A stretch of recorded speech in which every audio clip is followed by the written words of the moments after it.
ஓம் சாந்தி. இன்றைய முரளி 2 ஜூலை 2025 பார்த்தாத மதுவன். இனிய குழந்தைகளே, நீங்கள் இரட்டை அகிம்சை ஆன்மீக சேனை. நீங்கள் ஸ்ரீமத் படி உங்கள் தேவராஜ்யத்தை ஸ்தாபனை செய்ய வேண்டும். கேள்வி: ஆன்மீக சேவாதாரி குழந்தைகள், நீங்கள் அனைவருக்கும் எந்த விஷயத்தின் எச்சரிக்கை விடுக்கிறீர்கள்? பதில்: இது அதே மகாபாரத போரின் நேரம் என அனைவருக்கும் நீங்கள் எச்சரிக்கை விடுக்கிறீர்கள். இப்போது இந்த பழைய உலகம் அழிய வேண்டும். தந்தை புதிய உலகை படைத்து கொண்டு இருக்கிறார். அழிவிற்கு பிறகு வெற்றி முழக்கம் ஏற்படும். அழிவு ஏற்படுவதற்கு முன்பாக அனைவருக்கும் தந்தையின் அறிமுகத்தை எப்படி கொடுப்பது என்பது பற்றி நீங்கள் உங்களுக்குள் கலந்து ஆலோசிக்க வேண்டும். பாடல்: நீங்கள் இரவை உறங்கி கழித்தீர்கள். ஓம் சாந்தி. மிக உயர்ந்தவர் பகவான் என்பதை தந்தை புரிய வைக்கிறார். பிறகு அவரை மிக உயர்ந்த கமாண்டர் இன் சீப் என்று சொல்லலாம். ஏனென்றால் நீங்கள் சேனையும் உங்கள் சுப்ரீம் கமாண்டர் யார்? 2 சேனைகள் இருப்பது உங்களுக்கு தெரியும். அவர்கள் உலகிய சேனை, நீங்கள் ஆன்மீக சேனை. அது எல்லைக்கு உட்பட்டது, உங்களுடையது எல்லையற்றது. உங்களில் கமாண்டர்களும் ஜெனரல்களும் லெப்ட் கமாண்டர்களும் இருக்கிறீர்கள். நாம் ஸ்ரீமத் படி ராஜ்யத்தை ஸ்தாபனை செய்வது குழந்தைகளுக்கு தெரியும். இங்கே யுத்தத்தின் எந்த விஷயமும் இல்லை. நாம் முழு உலகிலும் மீண்டும் நமது தேவராஜ்யத்தை ஸ்ரீமத் படி ஸ்தாபனை செய்கிறோம். ஒவ்வொரு கல்பமும் நாம் இந்த பாகத்தை நடிக்கிறோம். இவையெல்லாம் எல்லையற்ற விஷயங்கள். அந்த யுத்தங்களில் இந்த விஷயங்கள் இருக்காது. மிக உயர்ந்தவர் தந்தை. அவரை மந்திரவாதி, நகை வியாபாரி, ஞானக்கடல் என்று சொல்கிறார்கள். தந்தையின் புகழ் அளவற்றது. நீங்கள் புத்தியால் தந்தையை மட்டும் நினைவு செய்ய வேண்டும். மாயா நினைவை மறக்க வைக்கிறது. நீங்கள் இரட்டை அகிம்சை ஆன்மீக சேனை. நாம் நமது ராஜ்யத்தை எப்படி ஸ்தாபனை செய்வது என்று சிந்தனை மட்டுமே உங்களிடம் இருக்கிறது. நாடகம் நிச்சயம் செய்ய வேண்டும்.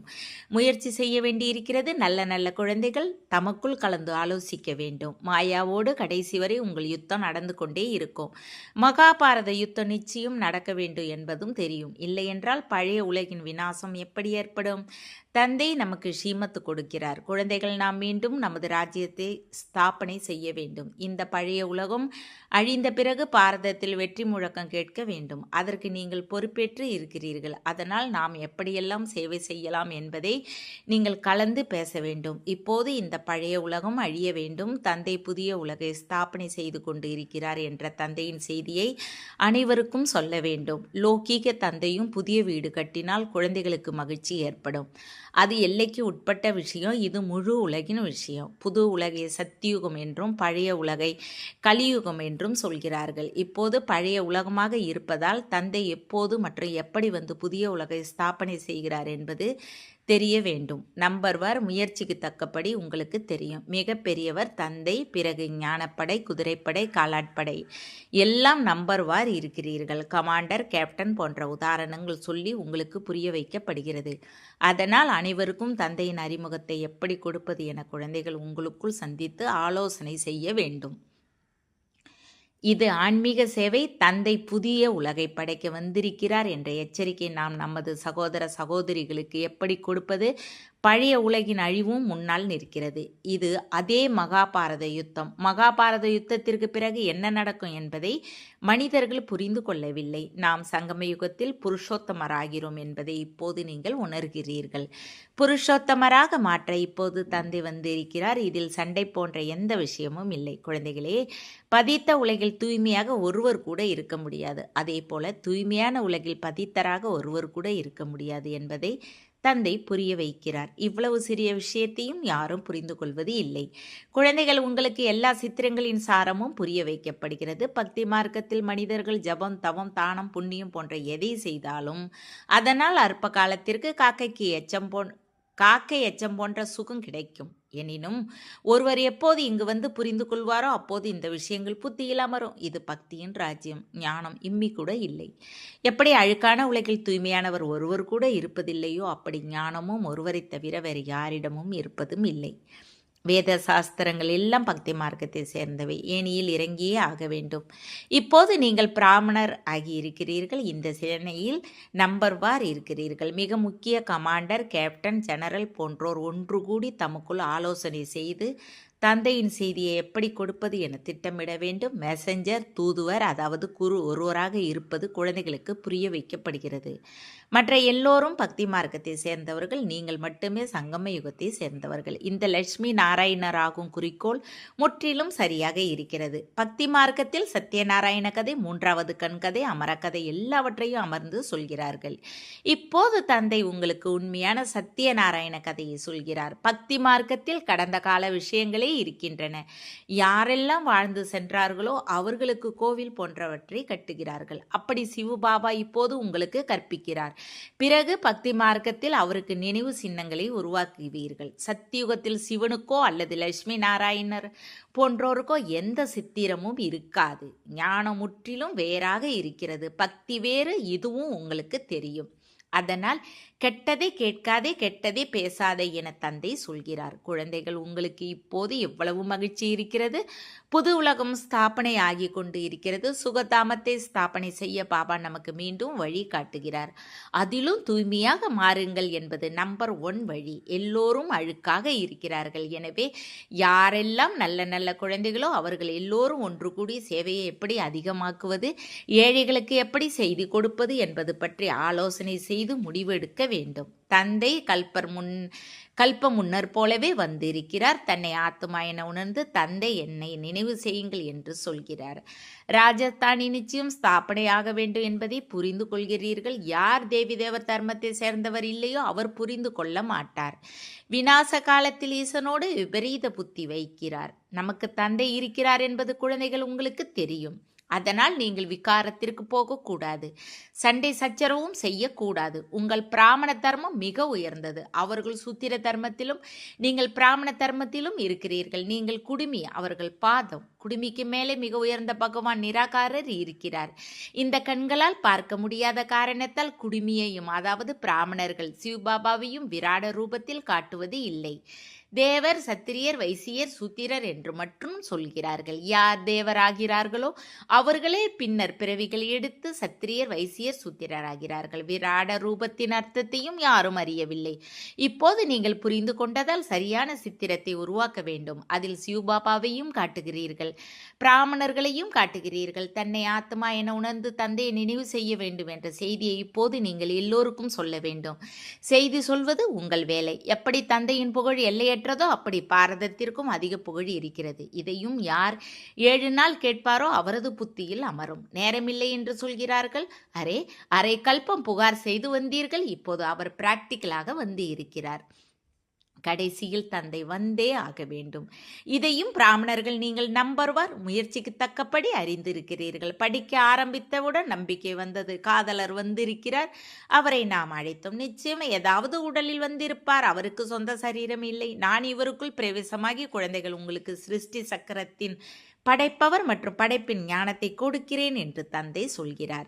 இது வேறு யாருக்கும் தெரியாது. இது படிப்பு. மிக எளிமையாக புரிய வைக்கிறார். நான் உங்களை எவ்வளவு பெரிய செல்வந்தராக மாற்றுகிறேன் என்று தந்தை சொல்கிறார். ஒவ்வொரு கல்பமும் உங்களை போன்ற பவித்திர சுகவாசிகளாக வேற யாரும் இருப்பது இல்லை. குழந்தைகள், நீங்கள் இந்த நேரம் அனைவருக்கும் ஞான தானம் கொடுக்கின்றீர்கள். தந்தை உங்களுக்கு ரத்தினங்களை தானமாக கொடுக்கிறார். நீங்கள் பிறருக்கு கொடுக்கிறீர்கள். பாரதத்தை சொர்க்கமாக மாற்றுகிறீர்கள். நீங்கள் உங்கள் சொந்த உடல், மனம், செல்வத்தால் ஸ்ரீமத் படி பாரதத்தை சொர்க்கமாக மாற்றுகிறீர்கள். எவ்வளவு உயர்ந்த காரியம்! நீங்கள் மறைமுக சேனை, யாருக்கும் தெரிவதில்லை. நாம் உலகின் ராஜ்ய பாக்கியத்தை பெறுகிறோம். ஸ்ரீமத் மூலமாக உயர்ந்தவராகிறோம் என்பது உங்களுக்கு தெரியும். என்னை மட்டும் நினைவு செய்யுங்கள் என்று இப்போது தந்தை சொல்கிறார். ஸ்ரீ கிருஷ்ணர் அப்படி சொல்ல முடியாது. அவர் இளவரசராக இருந்தார். நீங்கள் இளவரசர் ஆகிறீர்கள் தானே. சத்யுகத்திலும் திரேதாயுகத்திலும் பவித்திர இல்லற மார்க்கம் இருக்கும். பவித்திர ராஜாக்கள், பவித்திர ராஜா ராணி லட்சுமி நாராயணருக்கு பூஜை செய்கிறார்கள். பவித்திர இல்லற மார்க்கத்தை சேர்ந்தவர்களின் ராஜ்யம் நடக்கிறது. பிறகு அப்பவித்திர இல்லற மார்க்கம் வருகிறது. பாதி பாதியாக இருக்கிறது. பகல் மற்றும் இரவு லட்ச வருட விஷயமாக இருப்பதால் பிறகு பாதி பாதியாக இருக்க முடியாது. லட்ச வருடங்களாக இருந்தால் உண்மையில் தேவ தர்மமாக இருந்த இந்துக்களின் எண்ணிக்கை மிக அதிகமாக இருக்க வேண்டும், அளவற்றதாக இருக்க வேண்டும். இப்போது எண்ணுகிறார்கள் தானே. இது நாடகத்தில் நிச்சயிக்கப்பட்டுள்ளது. பிறகும் நடக்கும். மரணம் முன்னால் நிற்கிறது. இது அதே மகாபாரத யுத்தம். அதனால் உங்களுக்குள் ஒன்று சேர்ந்து சேவைக்கு திட்டமிட வேண்டும். சேவை செய்து கொண்டே இருக்கிறீர்கள். புது புது சித்திரங்கள் வருகின்றன. கண்காட்சிகளையும் நடத்துகின்றீர்கள். நல்லது. பிறகு என்ன செய்ய வேண்டும்? நல்லது. ஆன்மீக மியூசியத்தை உருவாக்குங்கள். தாம் பார்த்துவிட்டு சென்று பிறரை அனுப்பி வைப்பார்கள். ஏழையோ செல்வந்தரோ தர்மம் செய்ய ஒதுக்கி வைக்கிறார்கள் தானே. செல்வந்தர் அதிகம் ஒதுக்கி வைப்பார். இங்கும் அப்படித்தான். ஒருவர் 1000 கொடுப்பார், ஒருவர் குறைவாக கொடுப்பார். ஒருவர் 2 ரூபாயை கூட அனுப்பி வைக்கிறார். 1 ரூபாய்க்கு செங்கல் வையுங்கள், 1 ரூபாய்க்கு 21 பிறவிகளின் சேமிப்பில் வையுங்கள் என்று சொல்கிறார்கள். இது மறைமுகமாக இருக்கிறது. ஏழையின் 1 ரூபாயும் செல்வந்தரின் 1000 ரூபாயும் சமமாகின்றன. ஏழையிடம் கொஞ்சமாக இருக்கிறது, அதற்கு என்ன செய்ய முடியும்? கணக்கு இருக்கிறது. வியாபாரிகள் தர்ம காரியத்திற்கு எடுத்து வைக்கிறார்கள்.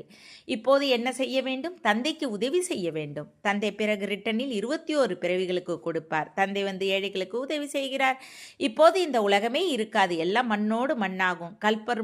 கல்ப முன்னர் போலவே ஸ்தாபனை நிச்சயம் ஏற்படும் என்பதும் தெரியும். குழந்தைகளே, தேகத்தின் அனைத்து தர்மங்களையும் தியாகம் செய்து ஒரு தந்தையை நினைவு செய்யுங்கள் என்று நிராகார தந்தை சொல்கிறார். இந்த பிரம்மாவும் படைப்பு. பிரம்மா யாருடைய குழந்தை?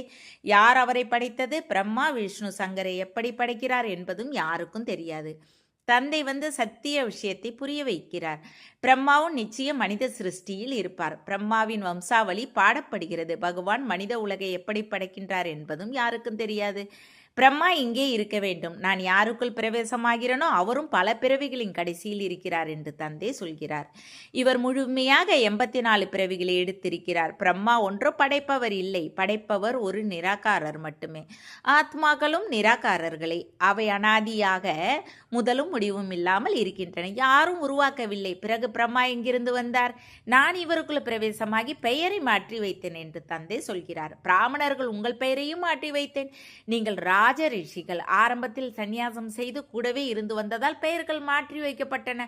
பிறகு பார்த்தால் மாயா விழுங்கிவிட்டது. அதனால் மாலை உருவாக்குவதை பெயர் வைப்பதை விட்டுவிட்டார். இந்த காலத்தில் ஒவ்வொரு விஷயத்திலும் அதிகமாக ஏமாற்றுகிறார்கள். பாலிலும் ஏமாற்றம் செய்கிறார்கள். உண்மையான பொருள் கிடைப்பதில்லை. தந்தையும் ஏமாற்றுகிறார்கள். தன்னையே பகவான் என்று சொல்லிக் கொள்கிறார்கள். ஆத்மா என்றால் என்ன, பரமாத்மா என்றால் என்ன என்பது இப்போது குழந்தைகள் உங்களுக்கு தெரியும். நீங்களும் நம்பர்வார் முயற்சிக்கு தக்கபடி இருக்கிறீர்கள்.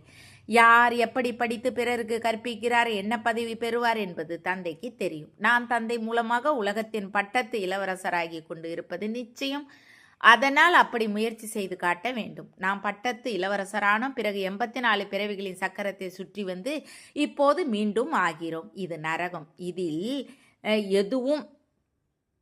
எதுவும் இல்லை. பிறகு தந்தை வந்து பொக்கிஷத்தை நிரப்பி காலகண்டனை தூர விளக்குகிறார். இங்கே பொக்கிஷத்தை நிரப்ப வந்திருக்கிறீர்கள் தானே என நீங்கள் எல்லோரிடமும் கேளுங்கள். அமரபுரிக்கு காலன் வர முடியாது. பொக்கிஷங்களை நிறைத்து காலகண்டனை தூர விரட்டவே தந்தை வருகிறார். அது அமரலோகம். இப்படி மிக இனிய விஷயங்களை கேட்டு சொல்ல வேண்டும். வீணான விஷயங்களை பேசக்கூடாது. நல்லது. இனிமையான காணாமல் போய் கண்டெடுக்கப்பட்ட செல்ல குழந்தைகளுக்கு தாய் தந்தை பாப்தாதாவின் அன்பு நினைவுகள் மற்றும் காலை வணக்கம். ஆன்மீக குழந்தைகளுக்கு ஆன்மீக தந்தை நமஸ்காரம். ஆன்மீக தந்தைக்கு ஆன்மீக குழந்தைகளை அன்பு நினைவுகள் மற்றும் நமஸ்தே. தாரணைக்கான முக்கிய சாரம் 1. உலகின் அதிபராக்கும் கல்வியை கற்பிக்க தந்தை வந்திருக்கிறார். அதனால் ஒருபோதும் நேரமில்லை என்று சொல்லக்கூடாது. ஸ்ரீமத் படி உடல் மனம் செல்வத்தால் பாரதத்தை சொர்க்கமாக மாற்றும் சேவை செய்ய வேண்டும். 2. உங்களுக்குள் மிக இனிய ஞான விஷயங்களை கேட்கவும் சொல்லவும் வேண்டும். கெட்டதை கேட்காதே, கெட்டதை பேசாதே என்ற தந்தையின் அறிவுரை எப்போதும் நினைவில் இருக்க வேண்டும். வரதானம். சாதாரண ஆசைகள் எல்லாவற்றையும் வெற்றி பெற்று காமத்தை வென்று உலகை வென்றவர் ஆகுக. அனைத்து சாதாரண ஆசைகளுக்கும் அம்சமாக இருப்பது காம விகாரம். 1 பொருட்களின் ஆசை, அடுத்தது மனிதர் மூலமாக சாதாரண பிராப்தி, 3வது சம்பந்தத்தை விரும்புவது, 4வது சேவை. உணர்வில் எல்லைக்கு உட்பட்ட விருப்ப உணர்வு. எந்த ஒரு மனிதர் அல்லது பொருளிடம் விசேஷ ஈர்ப்பு ஏற்பட்டு ஆசை இல்லை எனினும் நன்றாக இருக்கிறது என்று சொல்வதும் காம விகாரத்தின் அம்சமே. எப்போது இந்த சூட்ச்ம அம்சமும் முடியுமோ அப்போது காமத்தை வென்று உலகை வென்றவர் என்று சொல்வார்கள். ஸ்லோகன். உள்ளத்தில் உணர்வதின் மூலமாக திலாராம் தந்தையின் ஆசீர்வாதத்தை பெற அதிகாரி ஆகுங்கள். அவ்யக்த செய்கை. எண்ணத்தின் சக்தியை சேமித்து உயர்ந்த சேவைக்கு நிமித்தமாகுங்கள். மனம்தானே ஒரு சூட்ச்ம சக்தி. அது கட்டுப்பாட்டில் இருந்தால், அதாவது ஆர்டர் படி காரியம் செய்தால் பாஸ் வித் ஆனர், அதாவது ராஜ்ய அதிகாரி ஆவீர்கள். எண்ணத்தின் சக்தியை சேமிக்க எதை நினைக்கின்றீர்களோ அதை செய்யுங்கள். நில் என்று சொன்னால் எண்ணம் நிற்க வேண்டும். சேவையை நினைத்தால் சேவையில் ஈடுபட வேண்டும். பரந்தாமத்தை நினைத்தால் பரந்தாமத்திற்கு போக வேண்டும். இப்படி கண்ட்ரோலிங் பவரை அதிகம் ஆக்குங்கள். ஓம் சாந்தி. தேங்க்ஸ் பாபா.